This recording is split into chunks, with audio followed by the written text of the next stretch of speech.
today discuss about count variation in ring frame। তো আমরা অনেক সময় দেখতে পাই যে কাউন্ট ভেরিয়েশন রিং মেশিনে এসে থাকে। ধরুন আপনি একটা রিং মেশিনে 30 কাউন্ট চালাচ্ছেন, সেখানে হঠাৎ করে চলে আসলো 26 কাউন্ট।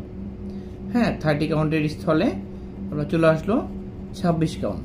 তো এই কারণগুলো আসলে মানে কি জন্য হয়, ঠিক আছে, সেটা নিয়ে আজকে আলোচনা করব।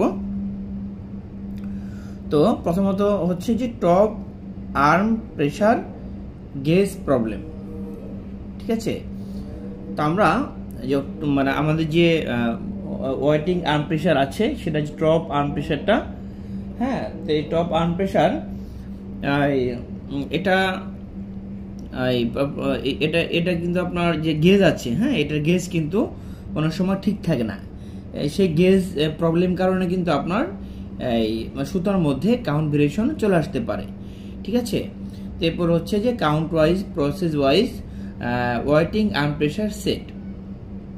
তো ধরুন আপনার প্রসেস হচ্ছে পিসি, আরেকটা প্রসেস হচ্ছে যে আপনার গ্রে মিলান্স, হ্যাঁ, আরেকটা প্রসেস হচ্ছে কটন, 100% কটন। তো সেই ক্ষেত্রে আপনার ওয়েটিং যে লোডটা, আর্ম প্রেসার যে লোড, হ্যাঁ, এই লোডটা আপনার কিন্তু সেট করতে হবে, ঠিক আছে।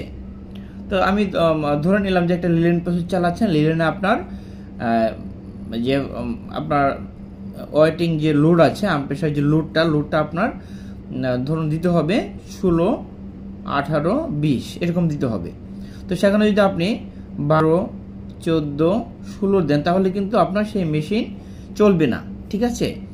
সেখানে কিন্তু কাউন্ট ভেরিয়েশন আসবে, আনড্রাফট হবে। তো আমি জাস্ট একটা এক্সাম্পল দেখালাম, এই জন্য যেটা বলছিলাম যে প্রসেস ওয়াইজ, হ্যাঁ, প্রসেস ওয়াইজ কিন্তু আপনার কাউন্ট ওয়াইজ কিন্তু আপনার যে ওয়েটিং আর্ম প্রেসার লোডটা সেটা সঠিকভাবে সেট করতে হবে, ঠিক আছে। এরপর আসি ক্র্যাডেল গেজ প্রপারলি চেক। তো ক্র্যাডেল গেজে যে গেজ আছে, ক্র্যাডেল গেজটা কিন্তু আপনার সেটা ডে বাই ডে, হ্যাঁ, সেটা কিন্তু কিংবা একটা নির্দিষ্ট যে টাইম আছে, হ্যাঁ, এটা শিডিউল ওয়াইজ কিন্তু সেই ক্র্যাডেল গেজটা চেক করতে হবে। যদি চেক না করা হয় তাহলে কিন্তু আপনার কাউন্ট ভেরিয়েশন আসার সম্ভাবনা থাকে, ঠিক আছে। তারপর হচ্ছে যে ইফ রবিং হ্যাং ভেরিয়েশন, যদি রবিং হ্যাং ভেরিয়েশন হয় সেক্ষেত্রে কিন্তু কাউন্ট ভেরিয়েশন চলে আসতে পারে। ধরুন আপনার রবিং হ্যাং আপনার যে সিমপ্লেক্সে সেট আছে 0.65, হ্যাঁ, তো সেখানে আসলো ধরুন 0.75 রবিংয়ে, সেক্ষেত্রে কিন্তু আপনার রিংয়ে যে সেটা কিন্তু আপনার কি হবে যে মোটা থেকে চিকন হয়ে গেল, তাই না। সেখানে কিন্তু থিক থিনের সৃষ্টি হলো, হ্যাঁ, মোটা চিকন হলো। তো যার কারণে আপনার কাউন্ট ভেরিয়েশন একটা পসিবিলিটি থাকে, ঠিক আছে।